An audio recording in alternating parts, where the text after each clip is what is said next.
Hey, this is John Leon Guerrero. Our guest today is Marc Winn. He's a small business owner who made an interesting transition from owning a wood flooring company to now operating a medical marijuana dispensary in Missoula. It's called Moncana. If you're thinking, well, here's an interesting topic for the Break It Down show, well, it may have come about because Marc is Pete's cousin, and Pete captured this episode while he was visiting Montana. But Marc is also a rugged outdoorsman, the kind of guy who goes hunting in the mountains and gets there on his horse.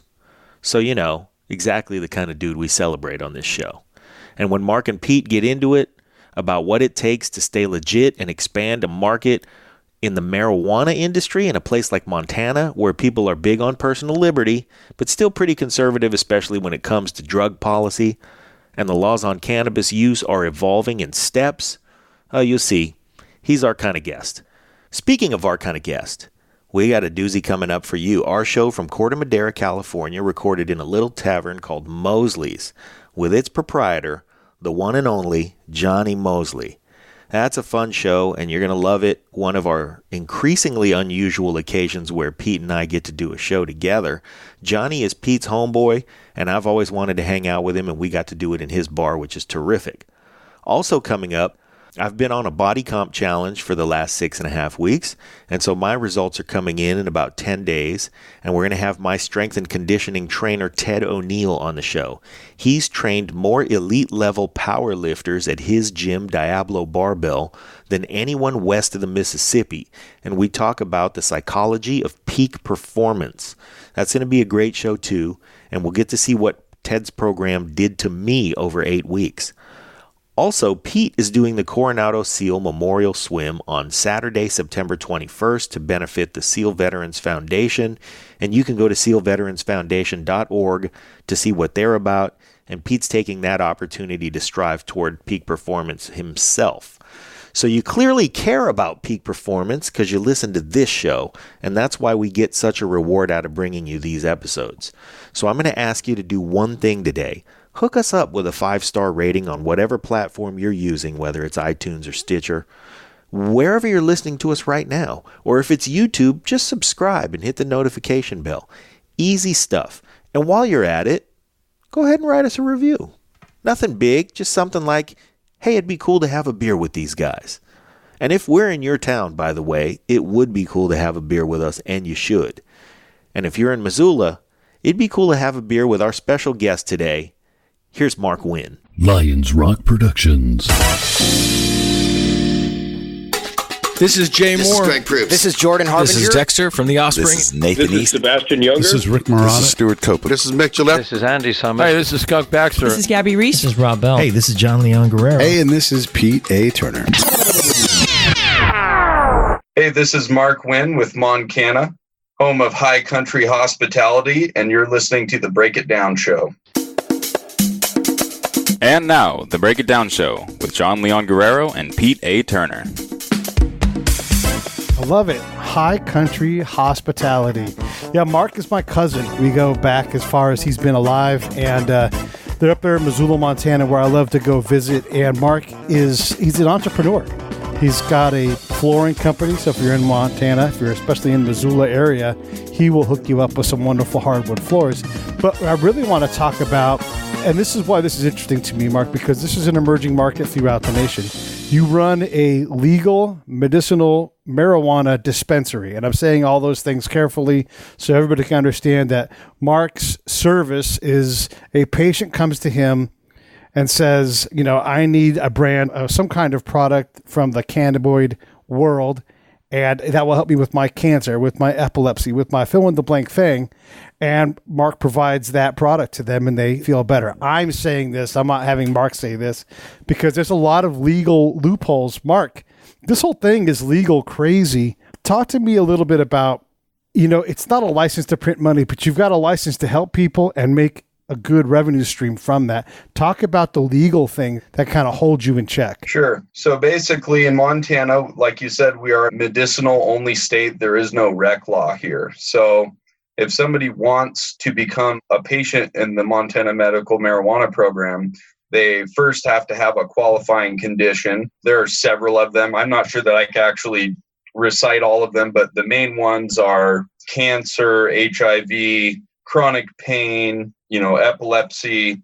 And recently they added PTSD to the list of qualifying conditions. And, I might be missing a few, or I may have gotten one wrong. But yeah, that's the important thing, is that you have one of those qualifying conditions. And if you want to proceed from there, you would need to get a licensed physician that's licensed in Montana to sign a physician statement that you can get from the state, basically attesting that you have one of those qualifying conditions. And then we submit that to the state, and there's some fees involved. And shortly after there, you will receive Montana medical marijuana card.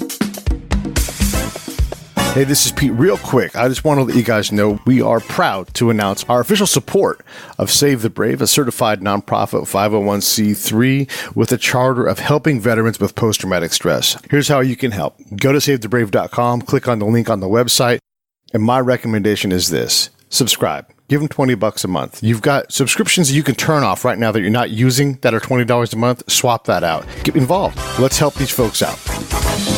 Shortly after there, you will receive Montana medical marijuana card.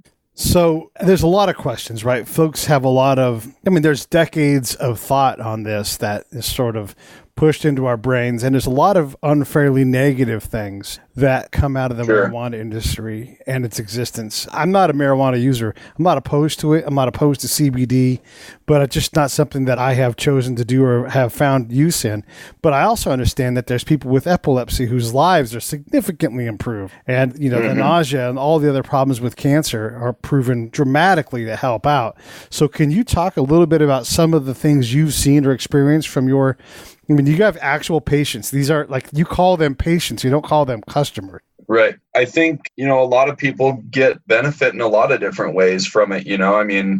I think one of the biggest things in my experience is, it really helps with nausea. If I am ever feeling nauseous and I use it, I get huge benefit from that. And I think that sort of goes to show why, cancer patients, people going through chemo and whatnot, find a benefit with it because of its ability to help with the nausea and also with pain. I would say probably most of the people in the Montana medical marijuana program are given a prescription because they have chronic pain, and I think, does it help in the same way as narcotics do? Not necessarily. I know in my personal experience, I've had 3 different knee surgeries. I've blown both of my ACLs and fractured my tibial plateau.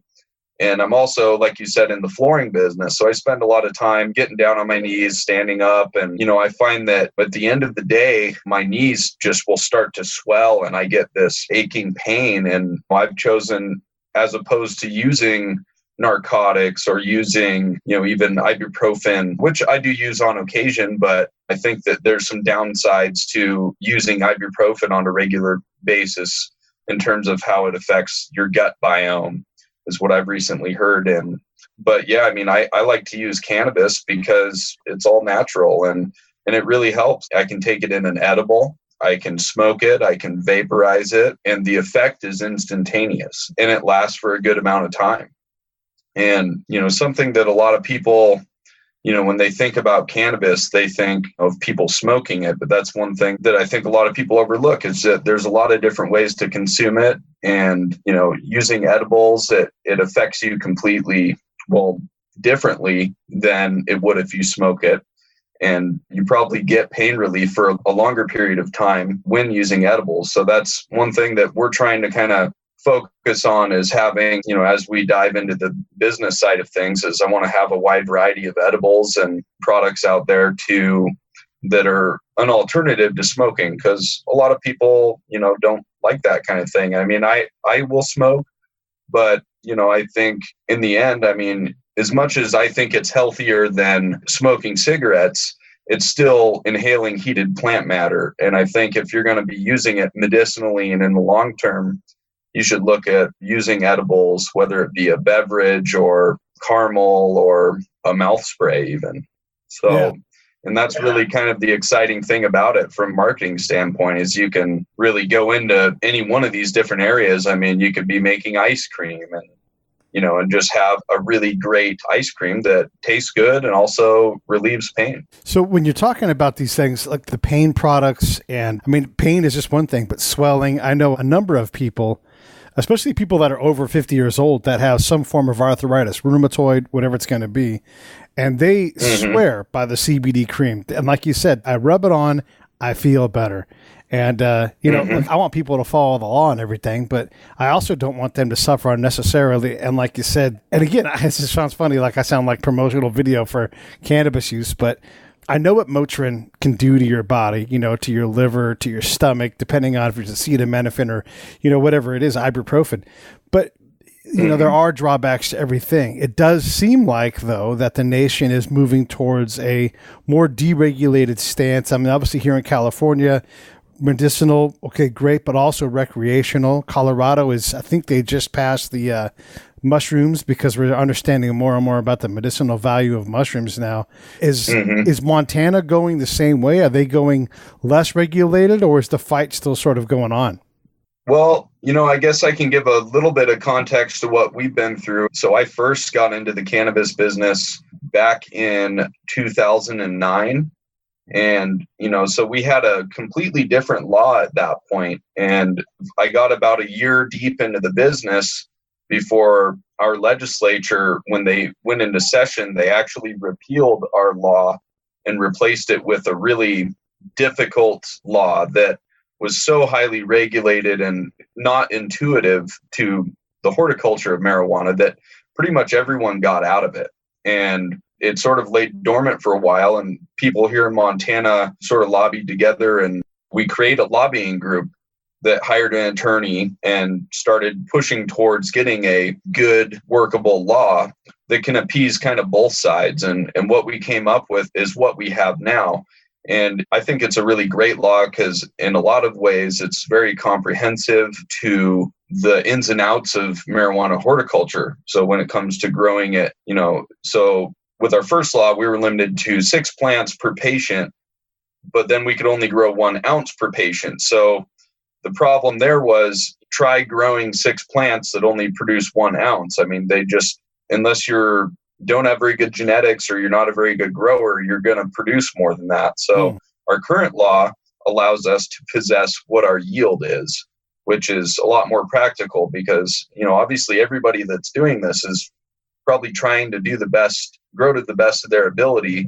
And byproduct of that is getting a good harvest. So that's kind of the first thing that's, I think really good about that makes a lot of sense. I mean, think about a farmer, and a farmer is incented to find ways to bring in a greater yield, to bring in a bigger crop, not to bring in, a crop that weighs X. I can see, as you try to sort it out, it's kind of funny that up there, where farming is a big part of your guys' economy, that you wouldn't think about it in those terms. But you're right. You want to bring in the biggest, strongest, best product you can. And it doesn't make sense to limit that to a measurement. Exactly. Okay. So that's, we went through that for a long time where, like I said, our original law was just, it started off pretty good, but it had some areas that needed fixing. But so in our original law, we voted, I think it was like 60-40, in favor of that law. And then the legislature just repealed it and replaced it with their law.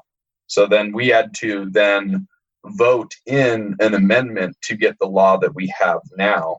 And it's, like I said, it's vastly improved. I mean, there's realistic limitations on what we can possess our yield. That's the way it should be, because I can't control what my plants are going to produce. Right. And they allow us a square footage for our canopy space. So we get 30 square feet per patient that we have. Okay. Or if you're growing for yourself, you also would get, I believe it's 30 square feet. So you're limited on size of your area, of your farm, I guess, or whatever, however small your farm is or big it is. Your license allows you to grow 10 plants, which equals 100 feet or whatever it is. Yep. Okay. So, and then furthermore, so the limitations have improved. And then now we have so our state is contracted with a company that has a software program called Metric. And so this is a seed to sale tracking software that basically, once we have to get Metric certified, so we have to take a course and then pass a test, and then we can start performing functions of metric. And basically at the beginning, we start with immature plants, whether they're seedlings or clones, and we have to create a batch for those seedlings or clones that has a tag attached to it. And then once those start to reach maturity, which Moncana says is a foot tall and a foot wide, then each plant will get their own individual plant tag. And any plants that aren't good, you have a method for destroying them digitally in metric. And I mean, it's just really comprehensive in the sense that, if I'm going to destroy a plant, I have to do it in metric also. So we have to select our plants that we're destroying, and then we have to choose a method of waste, and I have to have a waste log.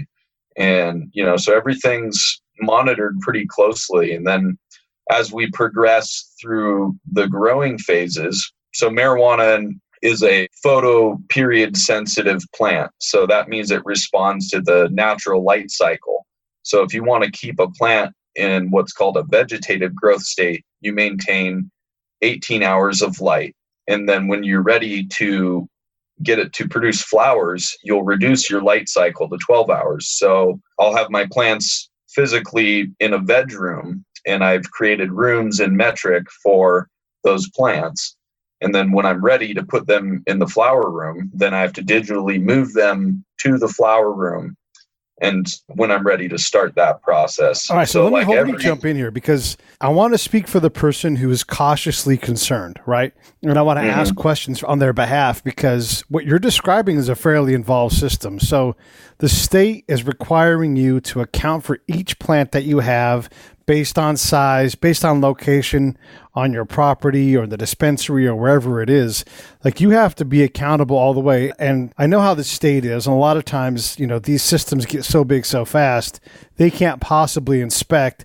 And so a lot of times you can just do whatever you want to do. How is Montana at keeping you guys honest, on checking up on you? I mean, digitally transferring things and having someone stand there at the clipboard, two totally different things. Right. There's certainly probably periods where, people could, maybe fudge areas, because, there's not going to be a person from the state there at all times. We're not required to have a video feed like some states are. Right. But we are subject to unannounced inspections, and we typically get an annual inspection, or whenever I apply for a new license, we'll get a new inspection. And part of a deterrent of the program is the fact that if we're not abiding by the state's policies and laws, then we can lose our license. And there's a lot of investment that goes into it to get to the point where we are. I mean, just in terms of license fees and paying for testing and everything. I think for the most part, people are walking the line just because there's so much at stake. Well, let's talk a little bit about that money. And I don't want to get all the way into your business, but give us an idea, like, what does it cost to get a business of your size and scale off the ground? What does that equal? I guess there's several phases to it. And really, to get to where I am now, it's really been a couple of years in the making. We have a greenhouse that I've probably spent, between $8,000 and $10,000 getting it built. And we have an indoor facility that is probably in the $10,000 to $15,000 range. And then our dispensary, we have rent. We pay about $1,050 a month, and we have a POS system that you pretty much, when you're on metric, it's very tedious to enter your sales manually. So almost everybody has to get a private POS system, or they have to sign up with somebody that can help them with the point of sale. And ours, we use FlowHub, one called FlowHub, and it costs, about $400 a month for that. So with all that said, I mean, our overhead, and then we have currently one bud tender, which, that cost is around $1,500 a month for our one bud tender. So we're operating really lean right now. With all that said, and just kind of trying to get off the ground. The hard part here is that because we don't have rec, we don't have walk-in sales, all of our revenue comes from people that have signed up with us and only us to get the medicine that they need. So that becomes, part of the challenge is just getting enough patients to sustain everything. And there's a good amount of overhead. I think our monthly costs are around $3,500, $4,000 between the store and the power bill and the product testing. The product testing can get pretty, it's considerable. You have to get for a full compliance test, it's $375 for up to 5 pounds. And then you add $50 additional for each strain that you're testing. That is on flower.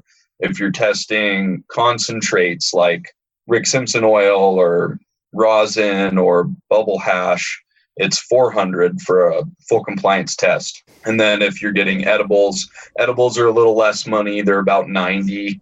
And the topicals are also about $90 for a full compliance. So it's a little bit less money.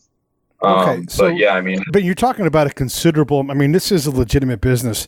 And then I guess the next question is, I'm going to give everybody who says they have a medical problem the benefit of the doubt, because I would rather help 100% of the people that need help and have some fakers come in the door than to deny someone who's desperate for help because we want to make sure we keep the fakers out. So I'm just going to say that, and that's going to be our premise going forward. But what about the illicit market? What about folks that are out there, not that you keep track of what's happening on the street corner, but what's the sense in Montana and Missoula, especially because it's a big city for the state? Is the illicit drug use thing a problem, or has it gone down? What's your sense? I can't really speak to how whether the medical program here has affected the illicit drug market, but there's certainly a black market here. And, I think in terms of like the narcotics and whatnot, it's not as bad as, some bigger metro areas. We have a pretty small population. It's largely rural. Missoula is a smaller market, hovering around 100,000 people. I'm not sure what the influx is it is a college town. So we have the University of Moncana here. And when school's in session, I know that our population will get a significant boost. But I'm sure there's a good amount of illicit marijuana use going on campus. And, I haven't, I'm not necessarily I'm not in that world. So I don't really know, I can't speak to numbers or anything, but I'm sure it's a thing. I would think that it's, I've observed over the years, the marijuana prices have dropped significantly. And I think with that said, there's probably less interest in getting into black market marijuana because the costs have gone down so much. In 2010 or 2008, people were paying $300 an ounce. And now everyone's, between $200 and $250 an ounce. Or I should even say $180 and $220. Yeah. It's seems like most of the shops are right in that area. And so I think it's gotten probably harder for people to make money in the black market on it. Of course, there's Oregon right next door. And, I've definitely heard Oregon, Washington. I'm sure that there's some people that are growing legal recreational weed there, and they're probably transporting it to Montana. I've heard that a pound can sell for as little as $1,000 in Oregon, so people will get a pound of Oregon weed and bring it to Montana and probably take it to the campus and sell it for, my guess, is close to whatever the medical prices are. Right. Because it seems like the street value has gone down, from everything that I've been told. But I think, as these laws improve and it becomes more accessible to people, there's just going to be less incentive for the black market. There's just not as much money there. And if it's available to people through a legal avenue, then why would they go there? And I think there's always going to be some people that they might have a job. They're scared that their boss could find out, or if they have, if they're in insurance, or if they're, an attorney. I certainly heard of people in a variety of occupations that have their reasons why they don't want to go medical.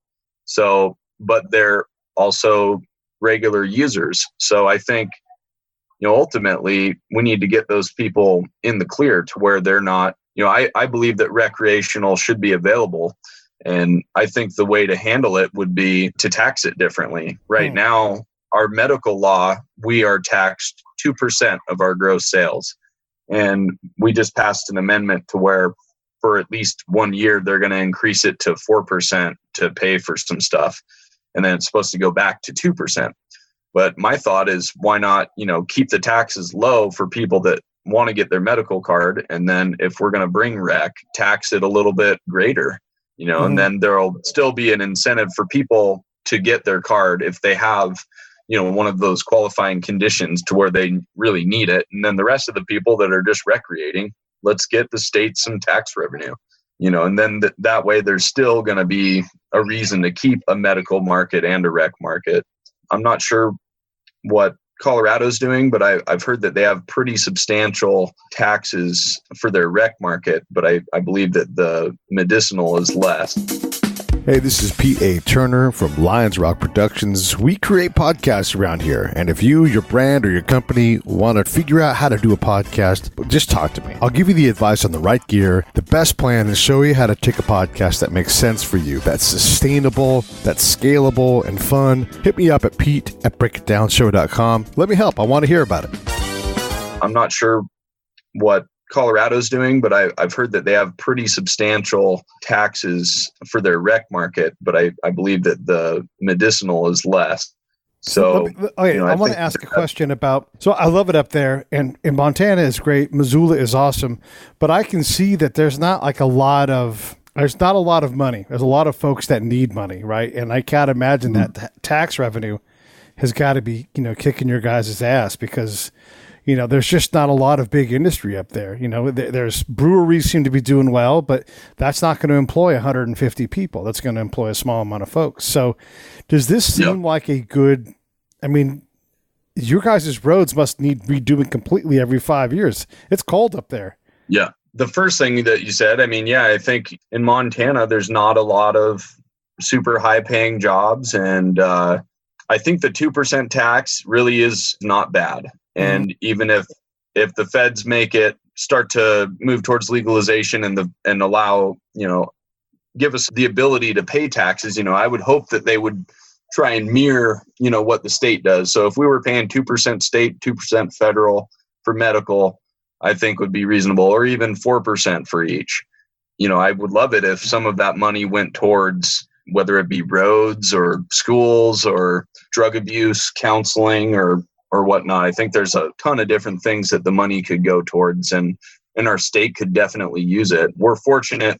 I believe our state's doing pretty good. We have a huge tourism industry. I think that the state's doing well overall right now, but I'm sure everything helps. There's been cuts, I heard last year, to some mental health programs that were severely cut where a lot of people lost their jobs. And, I think what a great way to get some revenue to help with those kinds of programs to tax marijuana. I think really the 2%, it's not until you're actually generating some revenue. We're paying, it was only $250 last quarter, so it's not that huge. Of course, the state's still getting other fees from us that are probably helping them out for the majority, like the license fees. Each of our licenses are $500, and I have 4 currently. So, and then you also have to pay for how many patients you have. So 1 to 10 is $1,000, 11 to 49 is $2,500, and 50 and above is $5,000. Yeah. So there's some pretty good fees that they're getting from the providers alone there. Then they have all the sales in addition to that. But I think that, it's not so much that it's pricing people out of the product, I guess. But I get concerned when I hear about Colorado having a 30 or 40% tax. And that makes me think, geez, who's going to be able to afford it at that rate? That seems like too much. Yeah. at some point the tax is high enough, you're incented, not you, but a person is incented to maybe go black market. And because now you can have a 40% cut price, right? Yeah. Yeah. And then you get out of the business of regulating and you get into the business of, punitive laws again. And so it is a balance, man. And it's tricky because you don't want to increase crime. You don't want to increase drug use where it's harming humans, but you do want to have the balance of caring for people whether it's anxiety, PTSD, any of these things that are sort of hard to see, like I can't tell if you're anxious right now, but I do know that if you're out there running a flooring company and you're still bending your knees and your back to put flooring down, like it's hard to find the right kind of people to work those jobs. Those are hard physical labor jobs. That's hard living no matter whether you're roofing or flooring or plumbing. You're talking about real physical hard work, and you build up a lot of damage over the years doing that. And so, shit, if smoking a little bit of weed in the evening is what gets you through it, then I want to make sure you have it. And yeah, the state can have a little cut, but gosh, 40% seems really high. Yeah. Yeah. So we hope it doesn't get to that. I just recently made a trip to Oregon and went sturgeon fishing, and I visited several dispensaries while I was in Oregon and one in Washington. And, it's just kind of interesting. You see the people you see coming in. I mean, you see the construction workers with their hard hats, coming in, and they're getting a vape pen, and something that they can use discreetly. And you see elderly people, and so I think it's, and then I got into downtown Portland, and there was a little bit more schwanky spots where you see the kind of the city folk coming in. And, I noticed the price kind of went up from when I was in Astoria, Oregon versus Portland, Oregon. Right. There seemed to be a pretty good price jump too. But, that's to be expected. And Sure. I mean, that's just running your business. You have people that want a higher caliber experience. You charge them more for it, for sure. So let's talk. You said a key thing there. Old folks that are using this stuff. What percentage would you say of your patient list, and I don't want you to break any kind of law, so be careful about how we say this, but what percentage of them is say over the age of 50 years old, where, if they legitimately are just taking care of broken bodies, broken minds, broken spirits?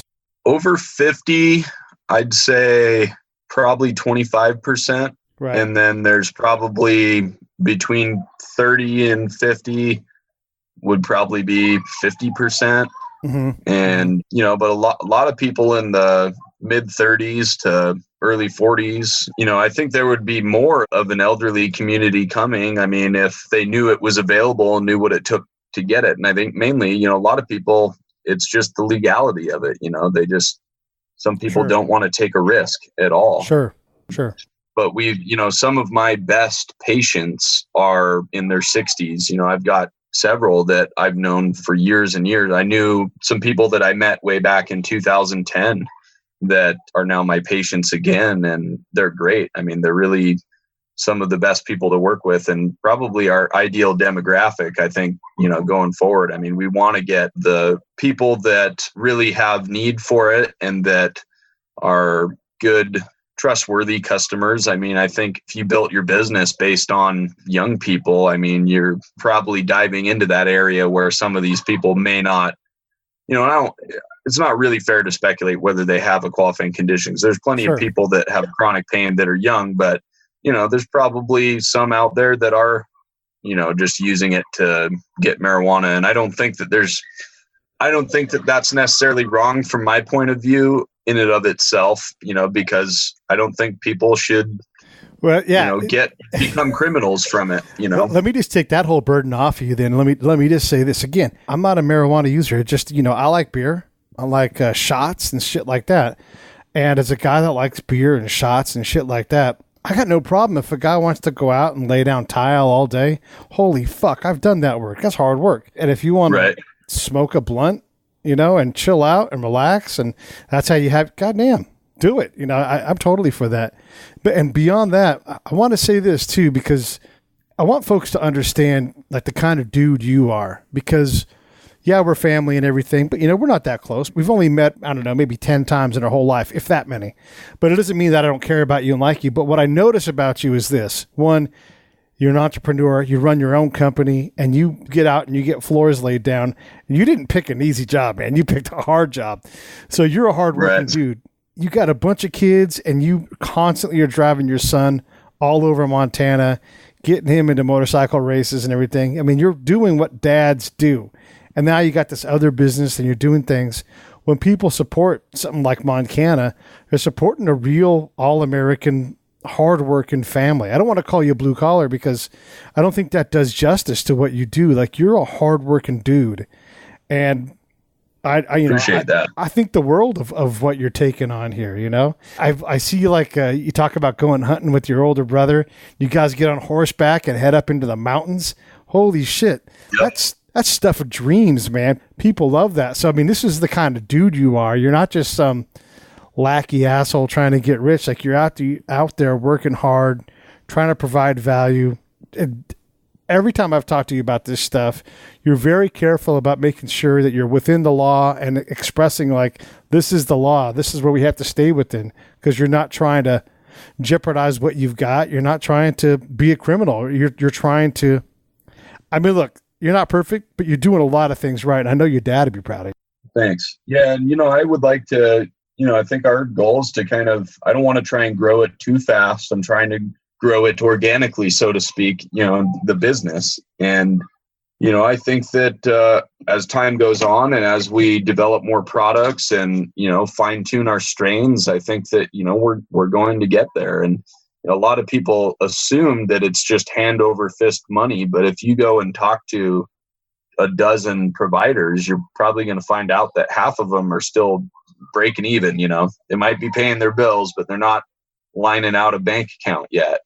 And, I think, why is that? I mean, it's largely due to that we're subject to just a patient list ultimately, or people that are willing to take those steps to get their cards, So I think kind of my hope in the long run is, I hope that rec does eventually come. And, like I said, that we can offer discounts to medical patients and get some of those walk-ins. I think it'll pay off in the long run. And, I really love doing floors too, and it's a great trade and I'm really passionate about it. But, I hope that someday I can be a little more selective about the ones that I do. And my whole goal with this is, ultimately I would like to spend more time with my family and be able to, provide a future for them. And I'm sort of banking on the dream here that this is going to pay off, and it might not, or it might, I mean, it's a gamble at this point, but, it's one that for whatever reason I've had rolling around in my wheelhouse for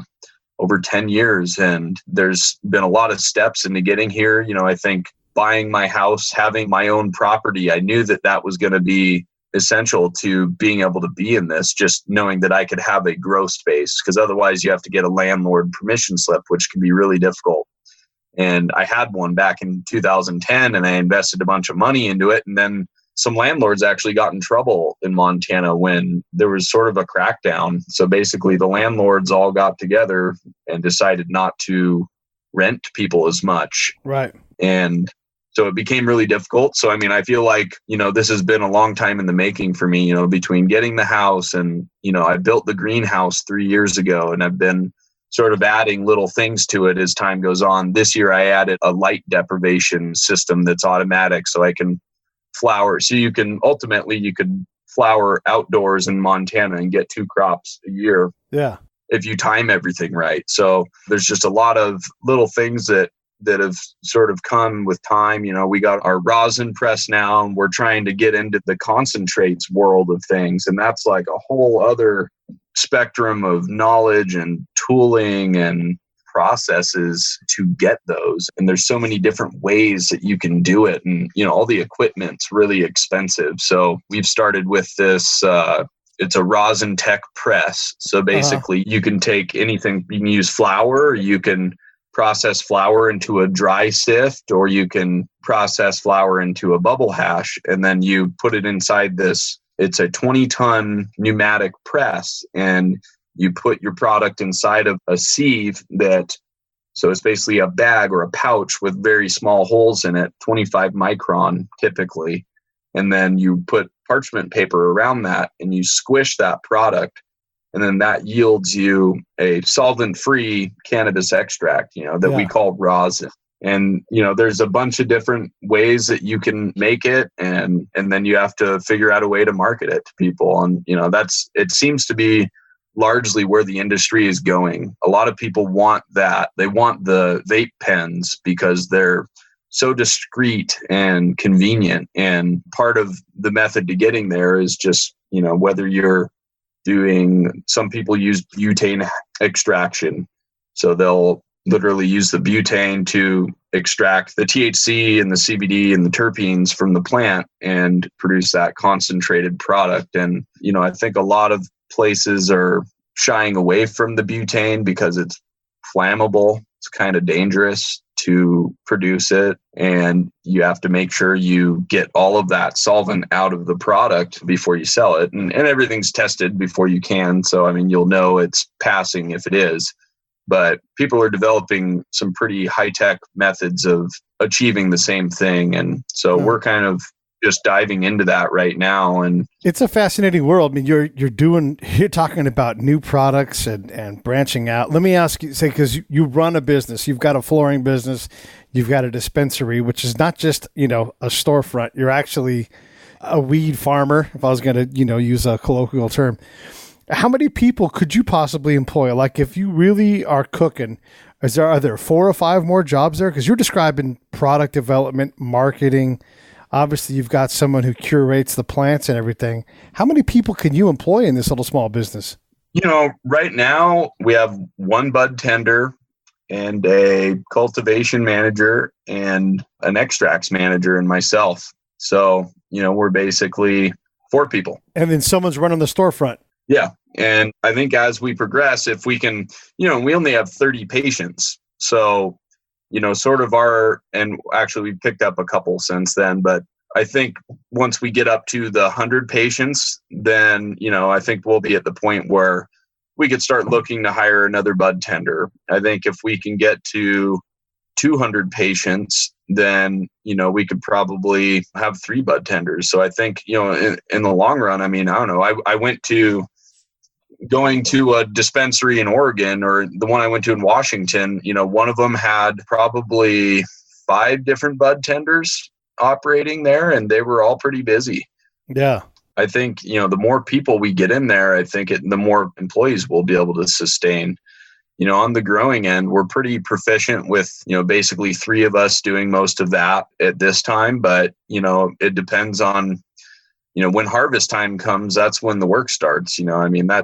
It's all really easy until, you have, with the greenhouse, you could have 20 pounds that you have to trim all the leaves off of, and you have to do it in a pretty tight time frame. Yeah. Because there's really a kind of a short window that's ideal for harvest. But before I go too much off on that tangent, yeah, I think that it could sustain a lot of people just in harvesting. It's not unheard of to have 20 trimmers, come harvest time. And it might be like, if you're talking the greenhouse harvest, that might take a couple of weeks with 10 people, potentially, to get everything cut down in a large greenhouse. But then there might be work for 2 weeks, and then it kind of dries up until the next harvest, So I think some of it's come and go, and that might work for some people, but for the full-time work's probably going to be mostly in the bud tending. What's your main message to folks in the greater Missoula area? What do they need to know? There's a lot of dispensaries out there. Why are you guys different? What makes your business different?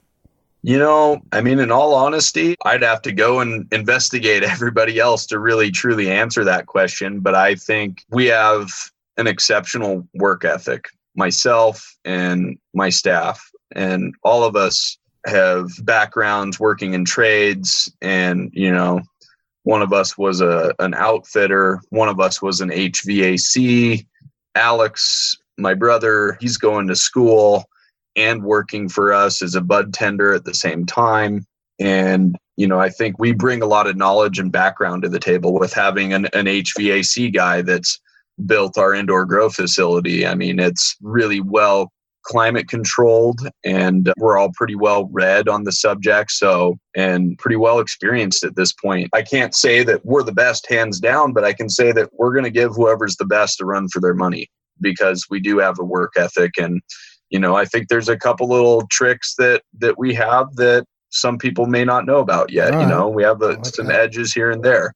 I think time will tell. I think it's pretty early in the game here. There's definitely a few companies that have been out there. They've sort of, I mentioned like our change in laws, and there's some people that have wrote out all those changes and been in the business here for 10 years now. Wow. Yeah. And those are going to be the people that are hard to catch. But some of those folks, have their own problems. I've heard of other dispensaries not being able to keep enough product in the store. And I mean, that's never been our problem yet. I hope, in a way, I hope that becomes a problem. Yeah. But, I think that, we're basically putting the infrastructure in place to be able to satisfy a pretty large clientele. Well, that's good, right man. Now. You're building something right. And we talk to a lot of people that do a lot of different things. And, the 10-year overnight success is a thing. And when you talk about working hard, and I know the kind of dudes you guys are, there's no doubt that you're going to be a big player there, because there's folks that just don't have, when it gets hard, you're like, yeah, of course it's hard. You're like, it's not news to you that running a business is going to require staying up late, constantly improving. Like, those are the things that if you aren't that kind of an entrepreneur, then when the money dries up, you don't know how to get more money. You don't know how to get lean. You've grown too fast. I don't hear you talking about those things. I hear someone that's conscientious, that has great character, and is trying to stay within, what the law allows. And not every business like that makes it, but you're certainly ahead of the game with those things, man. And by getting after it the way you're getting after it, I'm confident you're going to get there. Yeah. No, you gotta, if you're not, I don't know what I was even going to say. You got to try, you got to put an effort out there. If anything, and, I know that I've known people that have been successful in the industry and that I've grown up with, and, it doesn't mean my path is going to be exactly the same as theirs, and I don't necessarily want it to be, Sure. None of us are expecting to become filthy, stinking rich off of this. I think that we all just kind of want to live well. We love living in Montana. We want to not work as hard. We want to work hard now. Yeah. But eventually, at some point, we would like this to be streamlined, and we want to provide jobs to people, whether it be trimming or bud tending. Sure. And, the hope in the long run is that we can just enjoy life, be happy. And I think, I think you said it, man. You want to just be able to enjoy life. I'm going to close this down by just leaving you with some words that your dad gave me 25 years ago. I was going through a master's program, and I think the world of your dad. He passed on a couple of years ago for the audience. Just an outstanding guy. And I was asking him, because he ran the hospital up there, and I'm going through a master's organizational management program. And I'm like, what do I need to know? What can I learn? I'm supposed to write a paper. And he's like, here's my job. You take the organizational chart and you flip it upside down. I'm the guy in the bottom, and my job is to make sure everybody above me has what they need to do their job well.